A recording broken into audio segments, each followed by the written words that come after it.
Hey everybody, this is Carl back again for another X-Men comic review. And this will be a very fast video, probably one of the fastest ones I've probably done as a whole anyway, but definitely for a comic book review. And earlier this week I wrapped up a Deadpool comic, which is up on my YouTube channel, youtube.com/talkativecarl. By the way, if you're watching this on YouTube, please like and subscribe, hit the notification bell, leave a comment, follow me on links in the description below, like my Twitch channel, so you can always chat with me live, twitch.tv/talkativecarl. Check out my Patreon, become a Patreon member if you want to further financially support the channel. You can join the $1 tier for certain suggested reviews that you want me to tackle that you think I might find interesting. Patreon.com/talkativecarl. My Twitter @talkativecarl, Instagram, all the links are in the description below. There's a new follower here. We have Purple Chicken, nice name. Thank you for following, man. But yeah, this one's faster than I thought it would be. But you know, there haven't been. This is probably the only technically solo Hope stories, but this is kind of like a 3-4 act structure of Hope during the years, because this ties in with my Cable story that I did a review on a handful of weeks back, written by Duane. Like I'm going to butcher the name. Duane Swierczynski. And you know, same artist. This is like good pickup right after, or at least not right after, but like what went on in between what Cable has been dealing with, so far as like trying to outrun Bishop from trying to kill Hope, literally trying to kill Hope, because he thinks this young mutant will one day destroy everything in the future, while Cable has been tasked by his father Cyclops in protecting this child, because this is after the events of M-Day and Wanda. Well, not directly after, but it's been some time after the events of M-Day where Wanda went, you know, a complete meltdown and wished for no more mutants.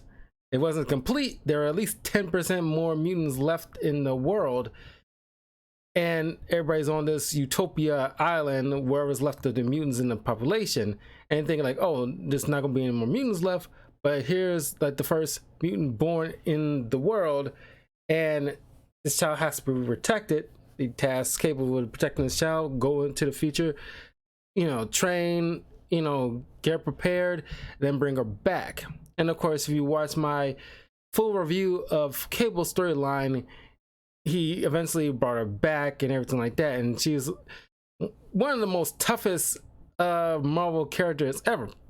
Reason being, she was trained by Cable. So, and she's easily one of the most powerful. She's an Omega level mutant, one of the most powerful Marvel characters in history, honestly, up there with like Franklin Richards, who can warp reality almost to a godlike scale, the son of Reed and Sue Richards. Although I think they kind of retconned that, somebody retconned that a bit, which I thought kind of sucked. You know, right up there was like someone like, you know, Galactus, or, well, I would say Thanos, but he has to have an Infinity Gauntlet to even make he's already a threat in his own right, but just like universally with the Infinity Gauntlet. and then you got Eternity and uh you know, Odin. Yeah, there's the one above all, one below all, Mephisto. So yeah, there's like some pretty powerful characters in the Marvel universe that's like, oh, you know, they can just turn to dust. That don't even need an Infinity Gauntlet half the time. They can just have that power to just like, you know, or even Scarlet Witch, just like just hand wavy, you're just dust. So Hope Summer's powers are matter of fact, because I blank on who is this, because I don't know why I'm blanking on her familial background.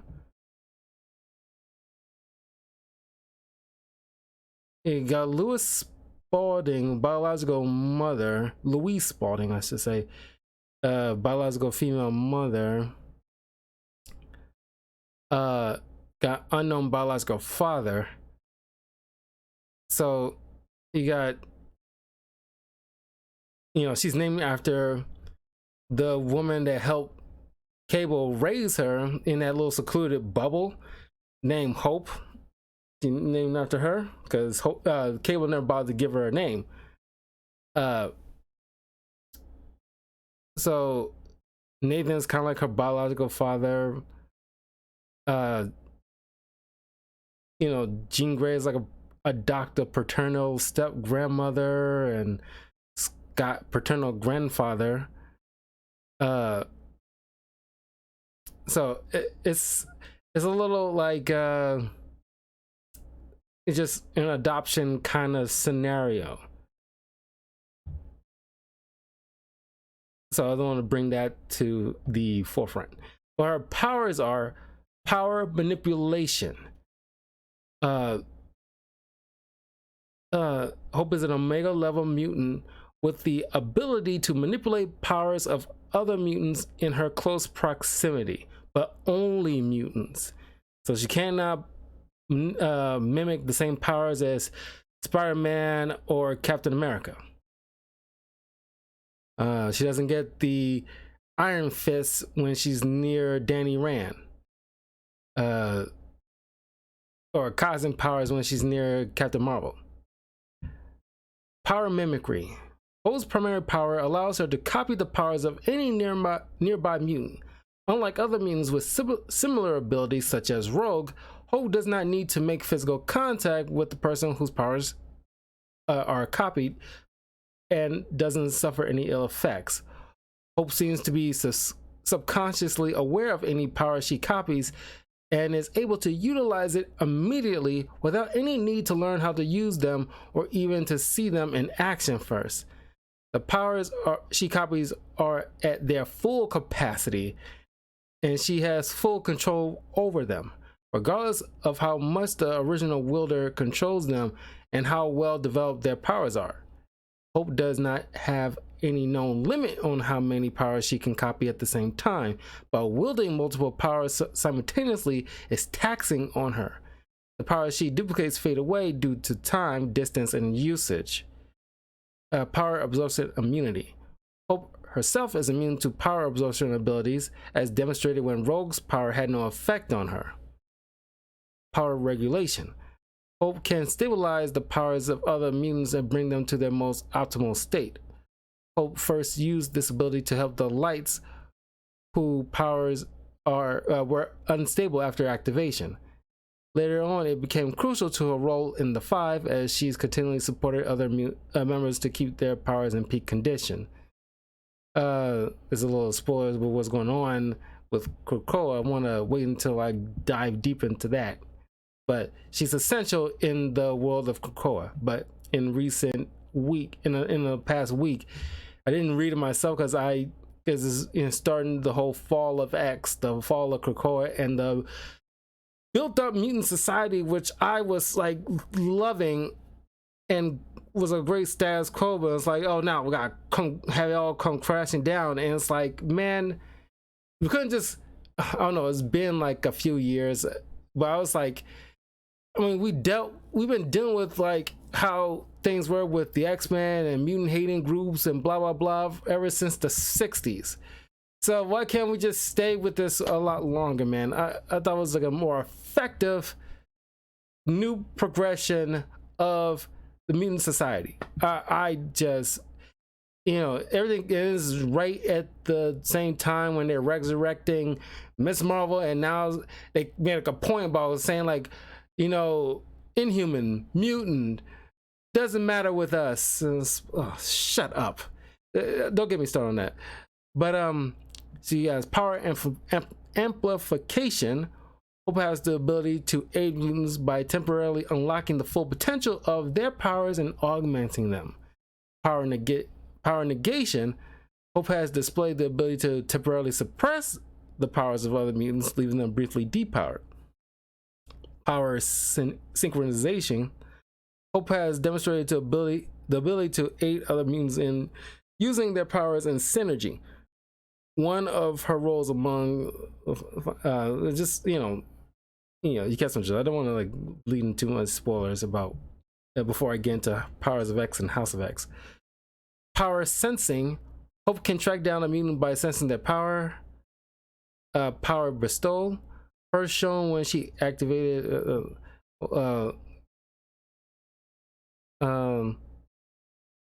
activate a multitude of new mutants all around the world. This, that's why she's the mutant messiah. She's like, she kind of like kickstarts, the X gene in a lot of people. Psychic energy and undetectability. It is also notable that Hope's initial detection at birth, Cerebra blew up. After the repairs were made, the 3-in-1 tried to search for her because she had been kidnapped by the Marauders, yet she somehow became undetectable by mutant detecting equipment. It is possible, however, that she was merely being shielded by Cable, as he was with her from the time she left the hospital until he left to stop the Nimrod series Sentinels. Hope was again able to disguise her signal with both the X-Men and Avengers were looking across the globe for her through the use of a device Cable taught her to build. Hope was taught how to fight by Cable, with Cyclops continuing her training. Hope was further tutored in survival techniques, various hand-to-hand, handheld firearms and blades, and stealth, CPR, combat first aid, warfare strategy, and some gymnastics. Weaknesses: lack of control. Hope's mutant powers are not fully under control and generates power levels that are potentially dangerous to people and environments around her. Power limitation. Hope's ability to mimic superpowers is limited to mutants only. Therefore, she cannot duplicate the powers of non-mutant superpower beings, i.e. Spider-Man, Luke Cage, or Fantastic Four. Her duplicate powers do fade due to time, distance, and usage. However, there were instances of Hope wielding powers from non-mutants, such as the Scarlet Witch, who was believed to be a mutant at the time, and Shao Lao, the Undying, a mystical immortal dragon. So there's some outliers. Although I think it was all universally agreed upon that Scarlet Witch and Quicksilver are just mutants, and we gotta stop complicating their powers and backstory. There's fun little tidbits here, which I covered in my Jean Grey comic book review, that there's this girl named Rachel Summers who is very much look exactly like Jean Grey. As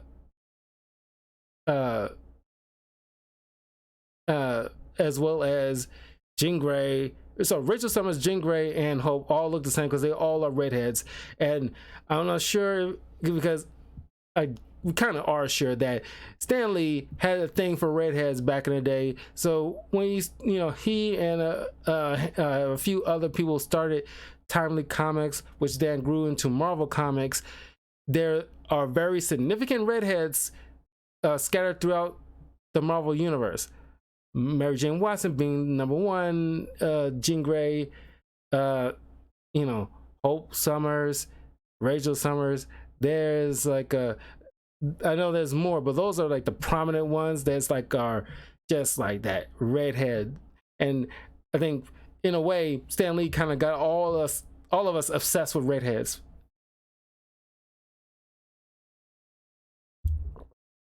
It's kind of like Tim Burton got us all obsessed with goth girls. Anyway, that is pretty much, hey Diggs, yeah, that is pretty much all the, like the powers of Hope and why she is like the mutant messiah. It's like her powers were so intrinsically unique that it can like bring, hope back to the mutant population from near extinction back in like what was it, the early 2000s, early mid 2000s. Anyway, like I said, it's gonna be pretty fast, but it's just these few chapters of Hope's training and how we know that Cable got her to be such a badass as we know her today. So when she was a little girl, it's like well, in deep into the future, and this is like sometime after those cockroach people and Hope's adopted mom, Hope Senior, died while escaping these cockroach soldiers and everything like that. That whole kick and caboodle. He's a little older, and Cable is starting to he never kind of like, because he's always that stoic badass soldier that rarely show feelings like that. And of course he's probably not really like letting it, because it's like he got too much other stuff that's like too important. His mission is way too important to take the time to like this woman he spent a lot of time with that helped raise his essentially adopted daughter, that is such an important person for the future, that he never had time to let it sink that this woman died on his watch, helping him protect Hope Jr. And so he's kind of like not really expressing it in a healthy, well, I want to say like a not healthy way, but just like he just not expressing that. Guys really like to express their emotions like, not in the same way as women would do. She is just wondering like why he just doesn't just communicate with her. It's like, because he knows that he's sad and upset about her mom dying, and she's learning how to patch him up, because really don't have even time to even deal with this, because they're trying to avoid this sniper, and Cable is calling him like a B-lister because he's good, but an A-lister would know that if you're sniping somebody and you take a shot, whether you hit or not, you get out of there. Or at least, at the very least, if you can't confirm the kill, you take a shot, you move from the spot that you was at. You don't stick around. Even when I'm playing Call of Duty and I using like a sniper, I generally don't remember doing that myself. Or at least if I feel like I got a good vantage point and I'm not confident enough to trying to find like another vantage point that I'm confident that I can be able to perch and do my thing. So yeah, but yeah, he's like, oh, he's good. So I need to draw his fire. So he does, but he takes a bullet for Hope, takes out the sniper, and she once again is patching him up. But she quickly started to realize the importance of teamwork here, and she learned how to nurse a wound at a very young age, and giving her like small fingers, she was able to like help get the bullet out and everything like that. She cause she's not squeamish at all, considering how much violence she's observed when when she was like old enough to understand what the heck is going on around her, because she wasn't there for being a baby. You don't remember certain things, so she can skip all that. But you can tell, like, she grew up. She had to grow up real fast in this kind of like almost constant, with Bishop nipping at their heels too. She had to like grow up really fast, and like there's, thanks to the adoptive mom, at least she had moments of like just had some respite, enjoying her childhood just a teeny bit. But as soon as that little paradise got messed up by those cockroach soldiers, is back to like, okay, daddy has to teach you how to shoot, nurse a wound, and take care of yourself. So another chapter, he teaches us that combat skills, like don't get distracted, because like so like, for example, like, look over to that boiler, and he trips her. It's like, what the hell? It's like, the enemy will distract you, don't fall for it. It kind of reminds me of like, if we watch Naruto. One of my favorite, like, because anime typically have like some kind of training sequences and stuff like that. One of my absolute favorites, and I thought was so briefly handled, I think it's in the bell test with Naruto. And like, one of the lessons that always stuck with me, where it's like, if the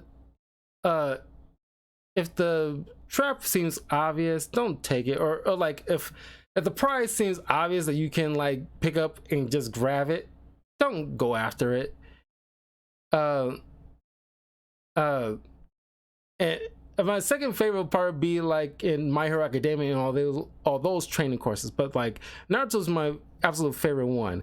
And like, of course, I will go over this whenever I get around to binge watching a lot of Naruto at the same time with Bleach, because after the new-ish season that came out a few months ago, I really want to get those two down, because Food Wars is already like wrapped up, because it only did 5 seasons. I thought it was going to go longer. Only did like season 1 of that. But after I'm done with all, because I got next week I'm going to start binge watching Marvel Anime X-Men, because I just wrapped up Marvel Anime Wolverine, which is also on my YouTube channel. But after I'm done with, like, well, maybe not right away, want to make sure I completely, at least nearly done with all the X-Men stuff, get back into other stuff. I want to start back into just binge watching a lot of, like, wrapping up the last season of Yu-Gi-Oh! 5Ds, going through all, like, Zaxo Arc 5 and Vrains, all in like back to back rather than tit for tat. So I figure once we'll see what I'll do after that, because I might not be going into Naruto or Bleach right away, but that's on the docket. It's probably going to have to wait till like maybe next year or something. I don't know. But anyway, like, like teaching, like, with back to the bell test, like, hey, Sakura, you spent too much time worrying about Sasuke. Did you even pay attention to Naruto at all? Where he could easily have used your help right here, but you completely ignored him.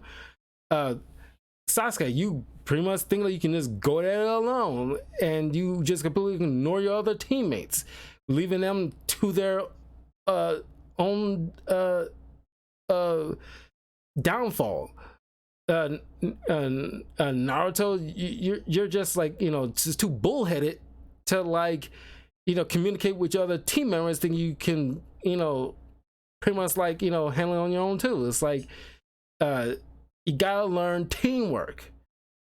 And he's pretty much like Kakashi in this instance, where he's teaching Hope that you got to learn how to protect yourself. Don't fall for these obvious things, because of very well trained enemy could easily trick you, and that'll be the end of your life.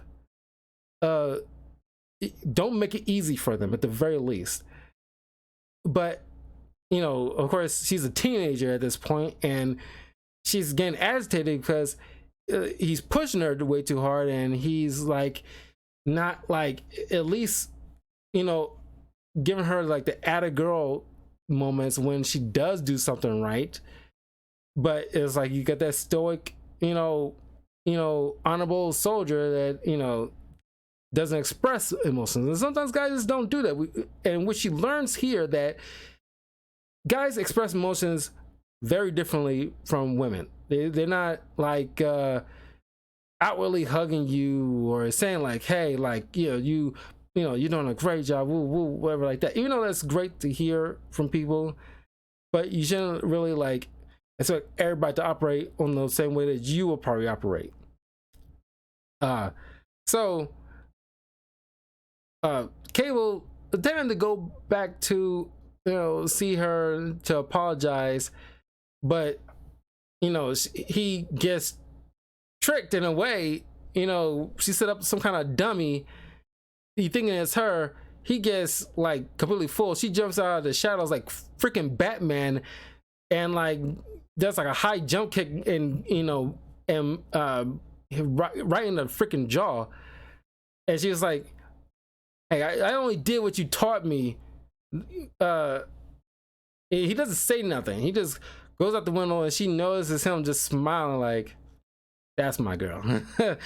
She realized, you know, he may not say it, but you know, if you pay close enough attention, you'll see the admiration he feels, the pride he feels, and that gives her like, you know, what she needs. It's like, you know, this is probably my favorite chapter from this 4-chapter arc. But yeah, it's like, you know, some guys just don't express it outwardly, but they're doing their own little way.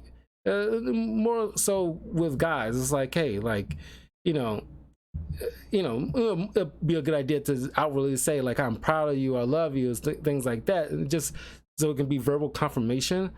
But you know, every once in a while, you're probably gonna have to like, you know, it's like, you know, it's like he does things in other ways to express that.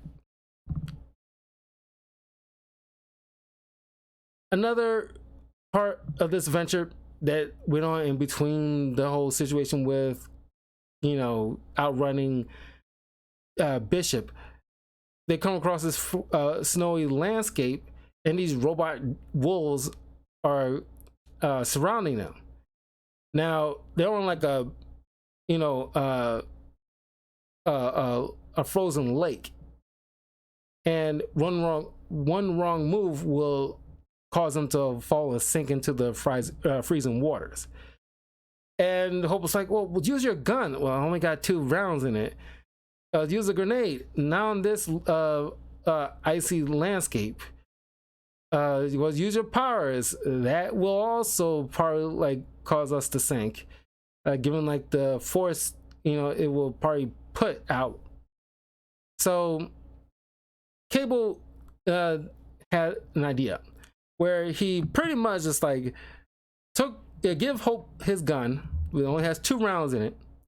Takes her and slides her past the pack of robot wolves. And since they're robot wolves, they can like, you know, calculate better than the normal variety. So they figure like, oh, the smaller prey only requires 2 wolves to deal with. Which you took a gamble on that, you know, but it worked out, because it could have like split in half, and I just took a pair of them off. And so Cable is physically fighting off these robot wolves, while Hope, because he was trained so well, utilizes those last 2 bullets very effectively and do bullseye shots in between the eyes of these robots, and, you know, took them down, while Cable started tossing these things through the ice and breaking them and everything like that. But one that was shot wasn't fully down, so he's still getting them. And Hope, Cable couldn't reach her in time, so Hope, in just out of sheer instincts, took the empty gun and just threw it at the ground underneath the feet of the robot wolves and caused it to like break, and the rest of the weight of the wolf did the rest, and it starts sinking. So it's like shows that she's quick on her feet. And then like the final arc, the final chapter, Hope is a young woman now, and this is after the whole situation with like the brood on that space station and what have you. And Cable is waking up from sleep, and he's like kicking himself, like, and he realized, oh, Hope is still by the fire. Like, oh, I'm sorry, Hope, I shouldn't have fallen asleep. But like, and she was like, don't worry about it. You need your rest. I got us some rats that I'm cooking over the fire for us to eat. And he was like, that was very dangerous. You don't know what's out there. You should just, let me handle all this stuff. And she was like, don't worry, Cable. Like, I got this. It's like, you been handling things for a good long time while I was growing up. By the time like I make sure like I do something for you. And then it's like there's like because there'll be a point where Hope will be a host of the Phoenix Force for a period of time. So it's always been like glimmers of moments like that, in her early years. And she tells like Cable's like, if anybody ever hurts you, I will bring them back to life so I can just hurt them all over again.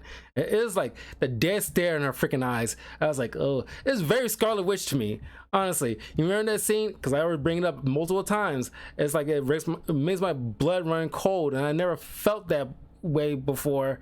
Like I felt fear before, but it's just like when that level of fear that it makes your blood run icy cold is when like you see Scarlet Witch kind of break the fourth wall in a way where she just stares at the camera in Doctor Strange 2.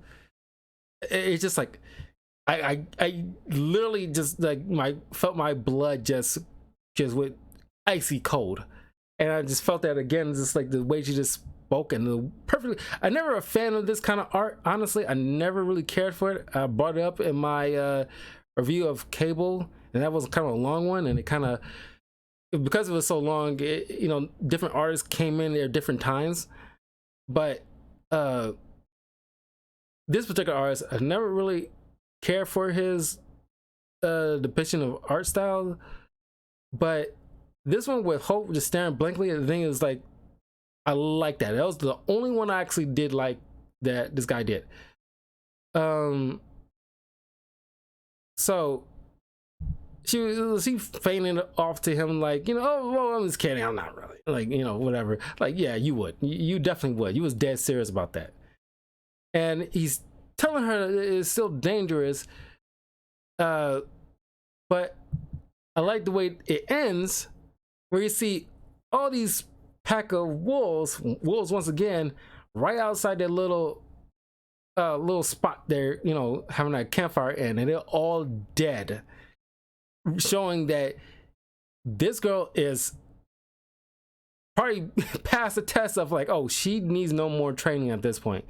She just took out silently 3 wolves by herself, 0 injuries, and she was wiping off the blood and just casually just having dinner. And it's like, yeah, I think she's ready. And this is right in going right into the end of how the Cable adventure with Hope ends.